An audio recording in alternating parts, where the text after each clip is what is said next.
السلام عليكم شبابنا الطيبة، شلونكم؟ اليوم نبتدي فلوق من الدرج شوي نسوي تنوع وكذا. طبعا حاليا الساعة اعتقد يجي حوالي 6:06 رايح الماركت عراقي. زين انا بشتوتقات صاير حتى نتسوق ناخذ مسواق مال اسبوع. وانتم هواية قلتوا لي طبعا سيد هاي ما يقولوا لازم اسده من اطلع.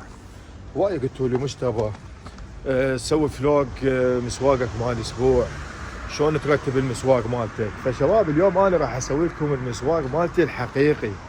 زين طبعا هاي اول مرة اشتري من ماركت عراقي، كنت مخلصها هنا بالدي وبإيديكي، هاي الماركتات الالمانية المعروفة. فهالمرة ايش قلت هالمرة كنت اغير ان شاء الله.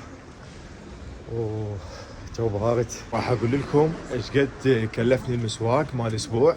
انا مشتري كبه طبعا، اكثر شيء خاله ببالي اليوم اجرب الكبه. هاي الكبه مال موصل شايف ايش قد طيبه. اليوم ليله السبت اللي هي يوم جمعه، جمعه على سبت مثل خميس على جمعه بالعراق. شلون الناس هيك تكيف وباكر جمعه وعطله الناس. فاليوم عندنا الاجواء هيجي، وان شاء الله اذا صاعد وقت مو بس ماركت واشوفكم الاسعار وش قد صرفت مال مسواق اللي مال الاسبوع اللي قدام، لا نروح للسنتر همينه. هم نصور الاجواء مال فايناختن اللي تعرفون هسه احنا على باب راس سنه والاجواء تخبل بالسنتر. زين فخليكم انا بالرحله.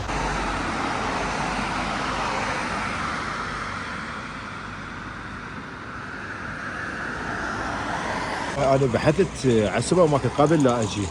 شوفوا يبعد على بيتي 51 دقيقة بالقطار، 30 دقيقة بالسيارة، وساعتين 45 دقيقة مشي.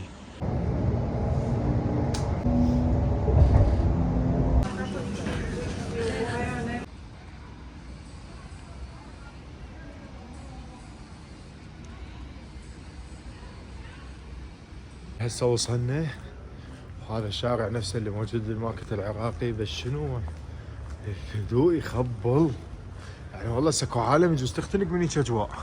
شوف الشوارع باعوا هدوء، ماكو بشر يعني. والله العظيم ثبت لي انا صدق احب هيك اجواء هدوء يا اخي. ما اعرف هيك طبيت اللي اسمع ام كلثوم هيك، ما اعرف شلون شعور غريب حسيت فيه وانا جاي اتمشى بهاي الشوارع الفارغه. هدوء حج الهدوء، والهدوء مطلوب طبعا. انا من زمان اريد اسوي هاي التجربه واجي المحل عراقي، لكن ما كنت مستقر. وهسه تقولون 75% استقريت بعد، خلصت اساسياتي معاملات مالت الكذا. هسه بعد عندي شغلات بسيطه زين اتفرغ بعد لهاي التفاصيل. شباب لاحظت الشغله بهذا المحل انه قريب على السنتر مال شتوتغارت، يعني انت مجرد ما تجي ساحه الملك او العفو ساحه القصر تجي انت تلقائيا يعني يحتاج لك مشي 13 دقيقه انت توصل للمحل.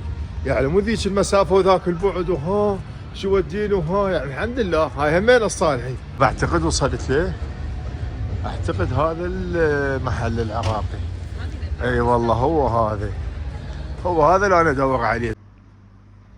هسه شباب وصلنا للماركت. هذا مثل ما تشوفون محل عراقي، شغلات عراقيه، طراز عراقي. شوفوا هاي الازبون العده. طبعا الانسان كلش محترم، خطيه يستقبلني، بس هو شنو هو ما يحب يطلع بالتصوير. زين وانا احترمت خصوصيته، لان هذا الشيء راجع له اول وتالي. مثل ما تشوفون هذا السمك نفسه اللي موجود ببغداد. هاي التونه، اخيرا الفلافل مثل ما تشوفون. هاي الاسعار.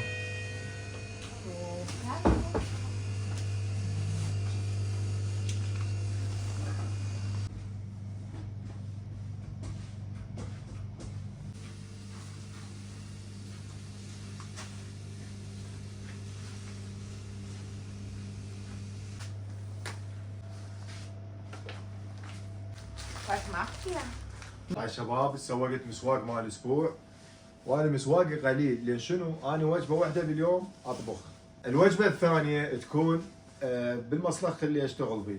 زين وهسه راح نشوف الحساب مالتي ايش قد يصير. هذا كله مسواق عراقي ومال اسبوع. هاي اول شيء عندنا اندومي 2.5. تمام. عندك الكيري يورو 80. وعندنا فلافل الفلافل يورو 90. باجلة العراقية يورو 30. وعندك الراعي 2.5. وعندنا سردين يورو 20. وخبزاتك يورو. قد السعر؟ صار كله 12 يورو و20 سنت. 12 يورو و20 سنت، يعني بالعراق ايش قد تقريبا السعر؟ صعبة والله. بيش الدولار اليورو؟ ال 100 164 164 يعني 24000 تقريبا.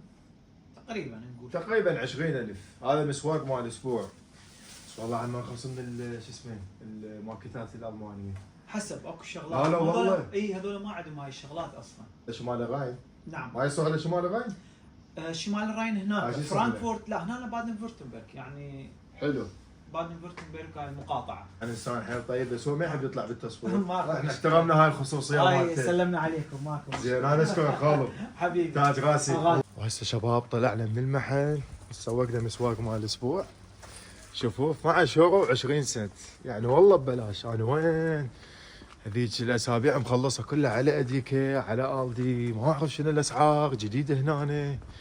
زين وانا يعني شلون اقول لكم شباب، ثبت لي في الشغله ان الماركتات العربيه بصوره عامه يعني لان سوى اكو حكى لي يا صاحب المحل يعني خارج التصوير، يعني قالها مو بس المحلات العراقيه لا حتى العربيه تكون اسعارهم مناسب اكثر من الماركتات الالمانيه. زين واحنا شو نسوي بالماركتات الالمانيه عمي؟ هاي مالها هن معدتنا خاصه من الاكل الالماني، النوب لا طعم لا ذوق لا رائحه. شنو رايكم هسه نروح للسنتر نقعد شوي نسولف وياكم؟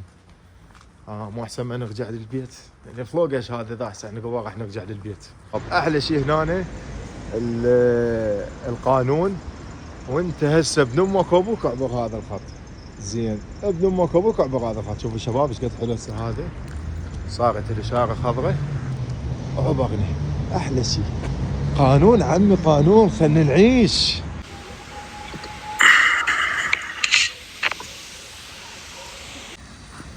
هسه شباب جينا قعدنا بهذا المكان، كان يخبل طبعا، نافوره وبنايه فوقايه والدنيا مشتعله.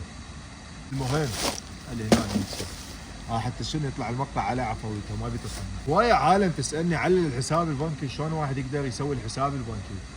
طبعا الحساب البنكي مو فد معضله، راح تقول لي شنو الخطوات مالته. الخطوات مالته اول شيء لازم عندك الان ميلدونج هذا اللي تسوي بالغات هاوس، هذا مال البلديه يعني. شلون الورقه مال المختار يثبت، اكو ورقه تثبت ان انت قاعد بفلان منطقه، هاي مهمه. الفيدراك مالتك، العقد مال عمل لازم تاخذه وياك، الباسبورت، الاوسفايس مالتك، الجنسيه، هذني مهمات. بعد هذني تاخذ التفاصيل مالتك على اي بنك، تقدم له المعلومات مالتك. بس قبلها شو تسوي شباب؟ تحجز موعد، لان هنا بالمانيا بصوره عامه شو اقول لكم هسه شباب، تكرمون لو تطبون للحمام لازم تحجزون موعد ويا الحمام. هنا كل شيء مواعيد، كل شيء مواعيد. انت هاي الشغله لازم تخليها ببالك. انا مهتم وقعدت بهذا الفخ، قدمت على رحت الدائرتين هيك، هي من ضمنها البنك وهاي مال غات هاوس. رحت هيك عليك يا الله كل شيء ما قالوا لي فرع ورجع. يابا شكو عندك ترمين؟ لو ما عندك ترمين ما عندك كل من جاي شوفنا خلقتك هيك يعني تخيل. المهم راح تجي لي على شغله الضمان الصحي. مش تبغى شنو سالفه الضمان الصحي؟ شباب الضمان الصحي هنا بالمانيا يعني تراوح بين 30 يورو 40 يورو بالشهر حسب الشركه اللي انت راح تشترك فيها. هناك شركتين معروفات اللي هي الاي كاكا مثل ما هنا مكتوبه، واكو شركه اسمها اوكا. هذني شركتين مال الضمان الصحي. راح تقول لي مثلا بشنو تنصحني؟ ادري شايف التعليقات راح يكتب بشنو تنصحني؟ والله ظل عاني ما مجرب بعدني يعني. انا سعد الضمان مو ما عندي بس ما مجرب يا هو احسن يا هو هاي. بس اللي بحثت عليه واللي تبين لي انه بيه مميزات افضل للطلاب اللي مثلي انه هو الاوكا. هذا بيه مميزات اكثر بالذات للطلاب وللاوسلندا هذول المهاجرين وكذا. بصوره عامه احكي لكم يا اخي. اذا احنا انتهينا من عندها. انا هسه قاعد هنا قلت لكم سوقت رجعت. راح تقولوا لي مجتبى شنو حياتك ممله بس تطلع منه وتجي منه. شباب انا جديد، تعرف انا شنو جديد؟ انا بعدني هسه كل شيء ما اعرف. راح تقول لي مجتبى صار لك شهر وما اعرف كم يوم. بعدني كل شيء ما اعرف. اكو ناس تبقى هنا سنه وما تعرف شيء. انا هسه مو زين جاي اتحقق وجاي ابحث، زين جاي ادور. شباب عندي وياكم حكي بخصوص الاكل. للامانه والله انا هذا الشهر اللي فات شهر 11 كله انا اكل من الماركتات، يعني العفو اسوق من الماركتات الالمانيه. اليوم اول مره اشتري من ماركت عربي وعراقي بين قوسين. شباب الاسعار تختلف، الاكلات اللي انا احبها يعني تخيلوا شوف الشغلات. يعني شو اقول لكم عبالك انا بالمنطقه مالتنا شلون واحد ابوي دازني واحد يجيب لي دقائق عبيتش هيك يعني المنتوجات التفاصيل الهاي حتى على شباب اللي لقيت عندهم. وكاسعار يعني ستوا مثل ما شفتوا 12 يورو و20 سنت. تدرون شنو 12 يورو و20 سنت؟ دخيل محمد والله ببلاش. تدرون انا ذاك اليوم مشتري لي بس هاي شو يسموها هاي نسيتها، هاي اللي يسوون بها الخيار. المهم كتبوا لي اياها بالتعليقات نسيت اسمها. انا بس هاي مشتريها بوقتها ب 59 يورو من اديكه. بس بعدين اكتشفت صار عندي اصدقاء هنا وحده من البنات فهمتني الوضعيه شلون تصير، يعني الفرق بين الاسواقات الاديكه الالدي بعد اكو هواي الناسين انا ما حافظهم كلهم. هذا اللانكاوف المهم ذني تختلف. زين هسه اشوفها ماركت هي هذا ماركت ذني تختلف تطب كل ماركت عنده تسعيره خاصه بيها. بس انا والله نصيحتي شباب احنا العراقيين بصوره عامه العرب احنا متعلمين عليك انه وكنا ترى واحد عالم ترى كنا والله ترى كلهم يلعب النفس وماسك وما حتى ما شباب ذكر الشغله الالمان ما اعرف ايش عندهم عداوه ويا الملح. البارحه كانت من عندهم تمن يعني بشرفك تمن هو التمن ماسخ يعني حشا نعمه الله. انت التمن ما تخلي وياه ملح يعني تخيل باحاني والله العظيم قاعد جوا بالاستراحه ياكل مغمض عينه واكل شو اسوي؟ تعدي والله اجواء خرب انه ما هي اللي ارجع للبيت. طبعا انا من اكثر الايام المفضله عندي هو يوم الجمعه على السبت، يعني هذا اليوم كله فرايليه. شو وقت ما يعجبنا ارجع، شو وقت ما يعجبنا انام. زين تغيير جو شوي يطلع من الاجواء اللي انا بيها. لا الاجواء حلوه مو مثل يعني المنطقه يعني الحي اللي انا قاعد بيه، الحي اللي انا قاعد بيه هادئ بشكل وما بيه عرب امانه الله وهاي نعمه ربك ما بيه عرب ابد. زين فانا مرات شلون يعني اشتاق الاجواء الهوسه وهذا طبيعي لان انا طالع من مجتمع عراقي. يعني انت تخيل حتى العوائل الهادئه اللي بالعراق يحبون الهوسه، احنا شعب نتعلم على الهوسه يعني مو فوضى وكذا من عندها بس متعلمين شلون يعني اجواء قهاء ونراقيل هاي. هذني التفاصيل ما موجوده بالحي اللي انا قاعد بيه. بس من اجي هنا السنتر يرد علي تقريبا 40 دقيقه 42 دقيقه، يعني انا اشوفها مو كلش بعيد. لان والله العظيم زبط انا طبيت للسنتر هيجي ذكر الشغله. انت اليوم كل ساعه واحد كاتب لي بالتعليقات ايش تبغى اللغه صعبه اللغه خبلتني اللغه. يا ابي والله مو صعبه او لا استغفر الهي سامحني اللغه صعبه والله صعبه انا وياك اجي. بس غير اكو شيء اسمه محاوله فيرزوخن، اكو شيء اسمه محاوله انت ليش ما تحاول؟ زين يعني انا انشر لك مقاطع واحكي اساد احكيك والله عطشت وحقا نعمه الله عطشت. هذا طبعا خوش حجه كل ساعه واحلف بيها. يعني انت ليش ما تحاول؟ انت اللي جات وعي ليش ما تحاول؟ ما بيها شيء ترى انا مو احسن من عندك ولا غير احسن من عندك اللي طلعوا وسطوا هنا. هي لغه جايفه ترى لغه معقده تخيل والله وبالله الالمان بنفسهم يحكون عن اللغه مالتهم. الالمان بنفسهم 3/4 الارتيكلات ما يعرفوها. كفيلك الله هذا اخو الماني بعد هاي لغه الام مالته. جايني انت والله شنو تريد تضبطها لو ما تواجه صعوبه بيها؟ كلش نورمال كلش طبيعي. يعني انا خابرني ولد صديق ابويا حتى حياتي له اذا اشوف الفيديو خابرني هو يشتغل بالشرجه وكذا التفاصيل ما اعرف شنو. قال له مش تبغى انا اريد اجي بس اللغه شلون؟ تتعلم اللغه. قال له انا اطلع تهريب شو اسوي باللغه؟ زين ضلعي انت بس باوع لي انت اذا تريد تجي تهريب انت راح تصبلوتي ما راح تدرس هنا لغه. انت على الاقل ببلدك تدرس اللغه راح تاخذ 3/4 القواعد. ترى هذول المهاجرين اللي هنا 3/4 القواعد ما يعرفوا مجرد يحكون امقانك شبراخه اللغه مال الشارع يحكون ما ماخذين قواعد. بس انت راح تجي راح تتعلم من هنا لغه الشارع وانت عندك قواعد عندك اساسيات في اللغه. يعني انت شنو تطلب اي مكان هيك تمشي تعال لك شو تريد هيجي. انت اليوم عوف هاي التفاصيل ما ليش ما تقدر والله العظيم شباب. بالبدايه ما اقول لكم كل انسان يواجه صعوبات وجوز الحدث عنده صعوبات. بس والله العظيم ما تشوفون ايش قد استحقر نفسي من اشوف بنات بعمري باع الأغ مالي، اشوف بناتهم عمري يسوون شغلات يعني شو اقول لك بعد، الف زلمه ما يقدر يسوي هاي الشغلات. انا عندي صديقتي هنا كذا منطقه ام الدول مع عمي تعرفوها انتم، يعني والله العظيم سولفت لي شغلات. يعني انا مرات اتساءل اقول هاي بنيه لو ولد متنكر بزيب لو شنو هاي؟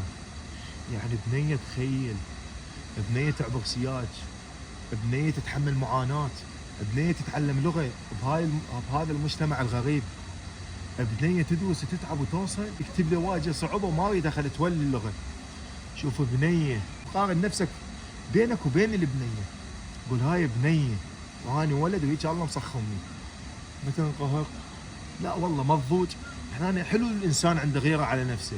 هسه انا مرات اليوم اكو عندي شغله مثل تحدي، شفت اليوم مثلا على سبيل المثال ولد صديقي حقق فلان شيء، زين انا هذا الشيء همينه بنفسي ابو الشوش، زين هو هذا بشنو احسن من عنده حققه وانا ما اقدر احققه؟ هذا شنو عنده راسين، عنده 4 يدينات، بشنو احسن من عندي هذا؟ فانت خلي عندك اراده، والله ما جاي امشينا براسك، بس الاراده حلوه، انت بس حاول. احفظ لك كم جمله، كم مفرده، لا احفظ لك الارقام، بس الارقام سهله. راح تقول لي مش تبع صعبه، حاول يا اخي انت شنو انت قد فقر؟ حاول ايش بيك؟ ما تقول لي فقر قابل بس اليوم توب تسب بالعالم وبغى وبجا وما تحاول. يعني انا سدا اقوى شيء اقدر اقدم لك اياه هذا الحكي. انا ما راح اجي اخاورك والله تعال ادرس ما اعرف شنو، ما حد يهتم لك. هي انت اللي تتفوق، ما حد بحالك.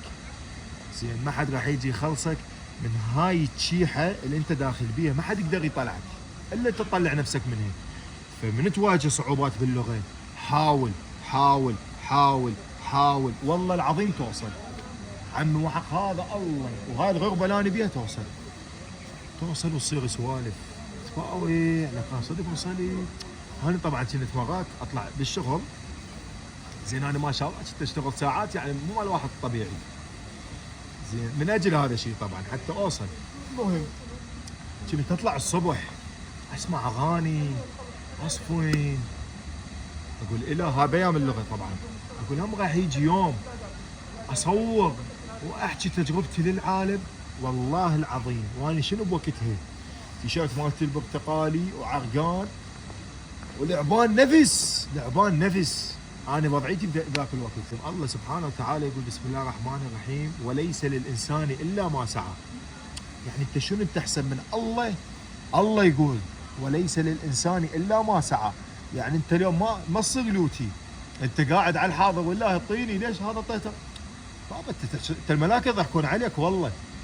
زين اتعب يعني هو الله استغفر الله بنفسه دي يسوي لك حافز، دي يقول لك وليس للانسان الا ما سعى، يعني اتعب تلعب. زين يعني شنو وليس للانسان الا ما سعى؟ ما اصير براسك مفتي دين، انا مو يم الدين اصلا، بس يعني هذا حافز الك. زين هذا حافز، يعني انت ما راح تتعب، الله ما راح ينساك والله العظيم. ولا تقول لي صلى ايش دخله، لا حجي التسهيلات موجوده، لازم تسهيلات اذا ما موجوده هذا العالم كله يوقف. كفيلك الله، لان احنا العالم هيك البشريه بصوره عامه عايشين قدره الله. زين ما تعرف هسه انا قاعد يمك جزء بعد شوي اروح جزء اوقع اموت، ما تعرف. فهذا العالم كله دا يمشي بالتسهيلات. عطوب باللغه عندك صعوبات ادري بيك، والله ادري بيك، انا خومنتت باللغه. زين عندك صعوبات حاول ابداعة امك، حاول مره مرتين 3 مرات عمي 4 مرات 5 مرات الخاطري، حاول هالكم مره وراح تطب والله العظيم. بس شايفين يعني شلون اضرب لكم مثال تعبان هو، شلون هسه هاي مثلا بركه مال مي شويه خليت رجلك حسيت شويه بالمي، شويه بعد خليت حسيت شويه بعد تطبيت، فهي نفس الشيء شويه انت طاب وما تدري بنفسك. لك والله العظيم انا غير اذا شفنا سداح تشيك نسبه استيعابي بطيئه ايش قد ما تتخيل. تخيل وانا درست وانت بعدك يلا شو تريد بعد؟ قول يا الله توكل، قوم متابع لي. والله اعتمد على فلاني يا بس انصحني، تنصح نفسك انت، قوم يلا محتاجين شيء خلينا نروح ناخذ لنا فرع من هناك. يلا تعالوا. وهسه شباب بعد ما خلصت البث كنت فاتح بث هنا، هذول اللي وراي صاروا محتوى مالتي بالبث.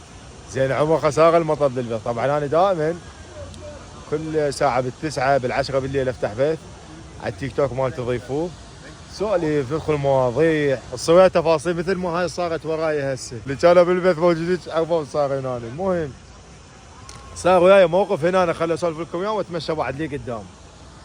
انا وفاتح البيت فشاري التليفون بيدي مقدمه هناك جاني رجال من كذا دوله هو عربي ما اريد اذكر اسم الدوله فاجاني قال لي دير بالك على تليفونك.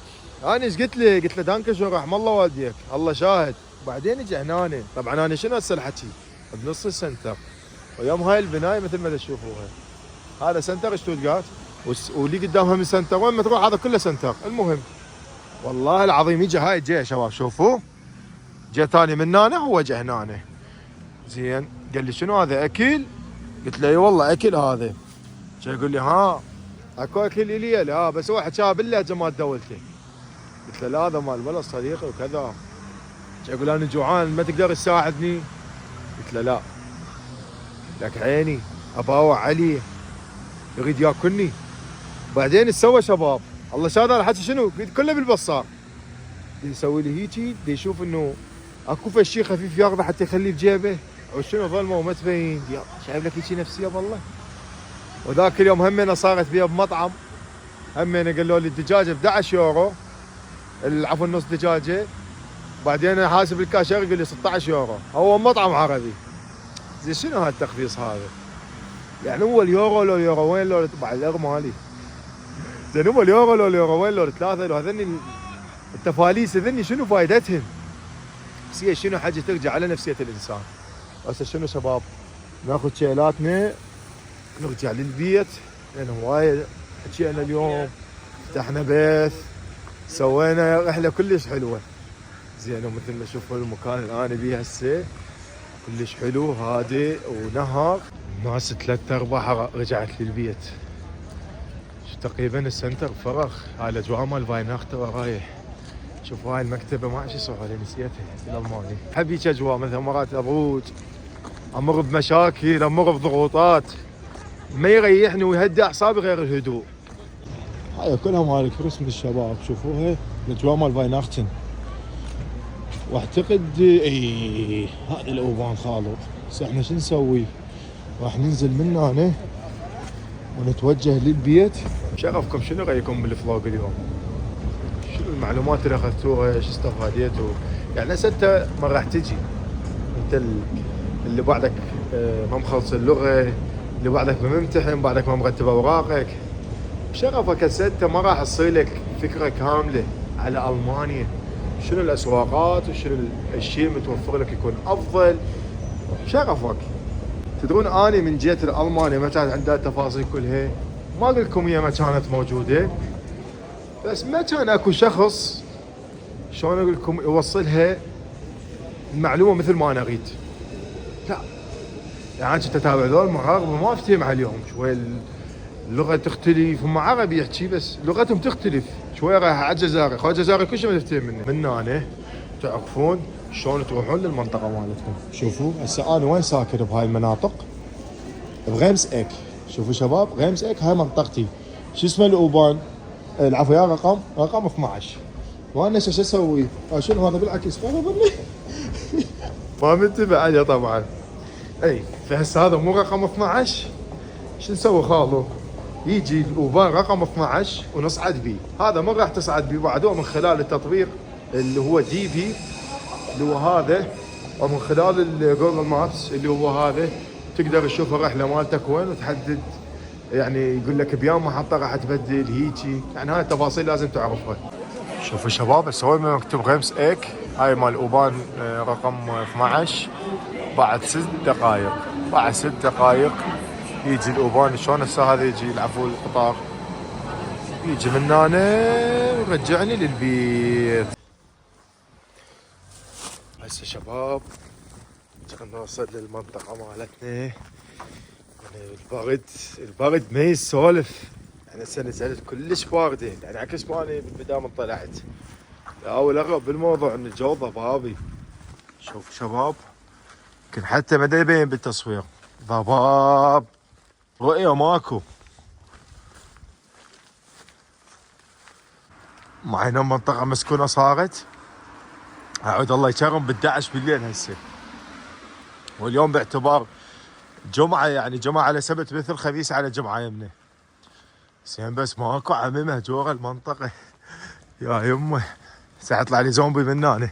المهم شباب ما اطول عليكم، ان شاء الله استمتعتوا وياي، كنت خفيف ظل عليكم، وان شاء الله استفاديتوا من المقطع هذا لان حكيت فيه تفاصيل، شوفتكم الاسواق العربيه وبين قوسين العراقيه شنو الاسعار والاسعار الالمانيه، يعني تقدرون تبحثون عليها بالجوجل كروم وتشوفون اسعارهم وتقارنوها بين الاسعار العربيه والالمانيه، راح تشوفون الاسعار العربيه ارخص.